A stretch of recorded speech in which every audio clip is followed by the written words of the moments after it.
Абу Юсуфтун жана башкалардын чочконун терisi деле аштатылса таза болот деген пикирин карманса болобу?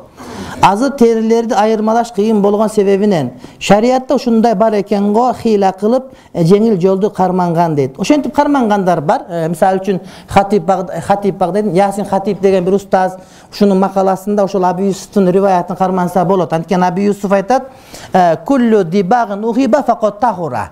Теринин бардыгы ашталынса, акыйкатта таза болот деп теринин баары дегенде аябай чочконуку башканыкы деп айтылган жер жок, ошондуктан чочко дагы таза болуш керек деген риваяты бар. Бирок алымдардын башкалардын бардыгы жок, андай эмес, бул нажасыл айын болгон үчүн ал тазаланбайт деп айткан талаш маселе бар. Анан кийин эми муну чоң алымдар айтыш керек, мага окшогон талип илимдер бул маселеге тиш өтпөйт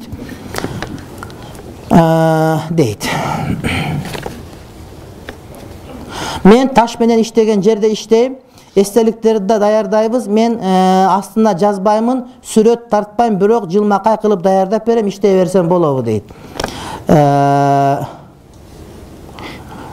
Эстелик койгондо эгерде ошого айкел тартыла турган болсо бул арам. Анан кийин жөн эле бир китеп сыяктуу таш коюп, фамилиясын жазып, мынды коюп кое турган болсо ага тыюу салынбайт.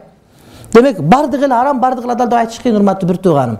Мындай бир аламат катары коюла турган бир нерсе болсо, андагы иштегениңиз макул. Чаканыраак коюп, фамилиясын жазып, коюп койсоң же номер коюп койсоң, ошол жерде экенин билип келип зыярат кылып турганга. Бир таш койгондой эле кеп деген сөз да. Бирок сүрөт тарта турган же бир аят жазып койсо бул макру, алардын бардыгы болот, ошого жараша кете берет, ишиңиз сиздики. Келинчегим менен жашап жатканыма 10 жыл болду, кээде урушуп, талашып калабыз. Никени жаңылап туруу керекпи же жокпу? Жаңыласак жакшыбы? Алдын ала рахмат дейт. Ушул жаңылап туруу керек дегенди бизде көп айтышат да. Бул ошол кээ бир молдекелер фыкты жакшы билбей маселе сурап келип калса, таппай калат дагы, этияттан жаңылап ал деп кутулуп кеткен кербез эле. Мен айтам, этияттын кереги жок. Так билсең, анда так айт болду. Анткени кээде нике кыйылган болсо, ал молдоң өлүп калып, кийин ажырашып бир жакка барсаң, мурда 2 жолу нике кыйганбыз десең, анда 2 талак түшүп кыйган экен деп сөз калат да, кийинки молда сага 3 талак түшүрүп коет. Өтө опасный бул маселе. Анткени бардык молдо хикматтуу эмес, сенин молдоң эмес да, өлүп калган сенин молдоң мисалы үчүн. Ошон үчүн жок, ал түшпөсө кыйыштын кереги жок. Анан эмне десем, махабат күчтүү болот керек. Махабат күчтүүнүн жолдору көп башка. Мороженое алып берсең деле күчөйүп берет, сөйүп алып берсең деле күчөйүп берет. Ал никеден башка.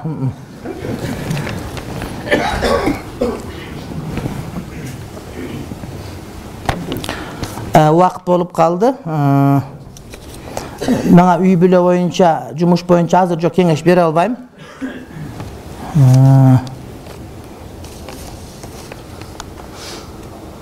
Кулк мүнөздү оңдоп мыкты болгонго жардам берген бир китеп сунуш кыла аласызбы? Диний китептердин бардыгы. Фазаил амал, фазаил садакат, Кур'ан-ы Каримдин маанилери, тафсирлер, Рияз Салихиндин котормолору, анан кийин ар кандай китептер, урматтуу бир тууганым. Китептердин бардыгы ошого чакырат бизде. Адрес карындашыбыз 6-класс дейт, каяка апарабыз дейт. Муфтиятка келсеңер, силерге ошол медреселердин адрестерин берет. Жубайымдын боюнда даватка чыксак боло, ошол жерде дават бөлүмүнө келсеңер, силерге айтып берет мундагы өкүмүн. Uzun soruldu, alıp kalabız.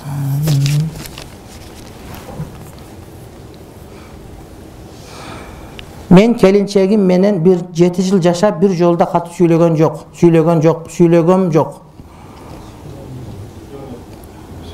Жок, мен окутпайм бияқта, сөйлөгөм анан жок деп атат да.